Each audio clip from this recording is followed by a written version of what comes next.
जय जिनेंद्र सीरीज के family members, स्वागत है आपका एपिसोड 8 में। आज हम जानेंगे गिरनार को। कुछ टाइम से गिरनार पे बहुत बड़ा विवाद खड़ा हुआ है जो हिंदू और जैन संप्रदाय के बीच में है, तो इसे ही जानने का एक छोटा सा प्रयास करते हैं। तो वीडियो शुरू करते हैं महावीर भगवान के नाम से।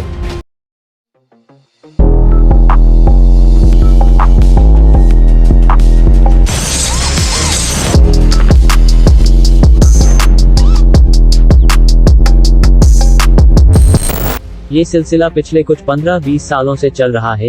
जैन धर्म के लोगों का कहना है कि गिरनार की जो 5वीं टोक है, वहां से जैन धर्म के 22वें तीर्थंकर श्री नेमिनाथ भगवान मोक्ष गए हैं, और वह पे जो चरण पादुका है जो वो भी भगवान नेमिनाथ की है।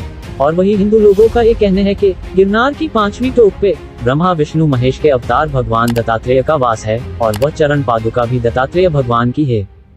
क्या है सच्चाई, आइए जानते हैं। 3672 फुट की ऊंचाई पे स्थित गिरनार का पहला नाम रेवतक था, जो महाभारत में भी उल्लेखित है। गिरनार पे दर्शन के लिए 9999 सीढ़ियां चढ़नी पड़ती है, जिस पर ये पूरा विवाद हुआ। वो है गिरनार की 5वीं टोक।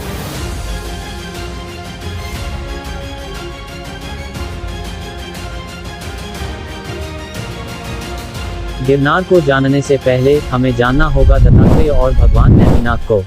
कौन है भगवान दत्तात्रेय? इसका उल्लेख श्रीमद्भागवत में मिलता है कि जब महर्षि अत्रि ने भगवान विष्णु को पुत्र रूप में पाने की अभिलाषा की, तो उनकी इस इच्छा को पूर्ण करने के लिए भगवान स्वयं प्रकट होकर महर्षि से कहा कि मैंने स्वयं को आपको दिया। इसी देने के भाव से दत्त और अत्रि को ज्येष्ठ पुत्र होने से आत्रेय का मिला हुआ रूप दत्तात्रेय के नाम से जाना जाता है, और ब्रह्मा विष्णु महेश का रूप होने से उनके साथ हमेशा पृथ्वी, गाय और वेद के रूप में 4 कुत्ते रहते हैं।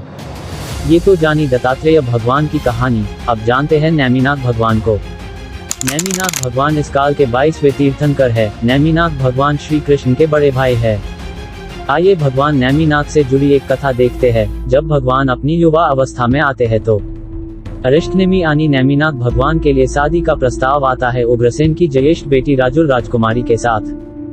जब अरिष्टनेमी को पूछा गया कि आपको ये रिश्ता मंजूर है, तो प्रभु कुछ नहीं बोला। इसी मौन को राजकुमारी राजुल ने हाँ समझकर शादी की तैयारी शुरू गई।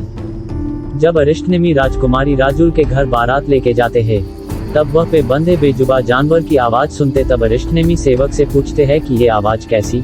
तब सेवक बोलता ही ये वो बंधे हुए जानवर की आवाज है, आपके विवाह में इन्हीं से भोजन बनाया जाएगा। तब अरिष्टनेमी को वैराग्य उत्पन्न होता है और वो दीक्षा लेकर गिरनार चले जाते हैं। जब राजुल राजकुमारी को पता चलता है कि प्रभु तो दीक्षा लेने जा रहे हैं, तो राजुल भी दीक्षा लेकर प्रभु के मार्ग पर चलती है और तपस्या करके मोक्ष को प्राप्त करती है। और अरिष्टनेमी 700 साल कठोर तपस्या कर वो भी मोक्ष को प्राप्त करते हैं।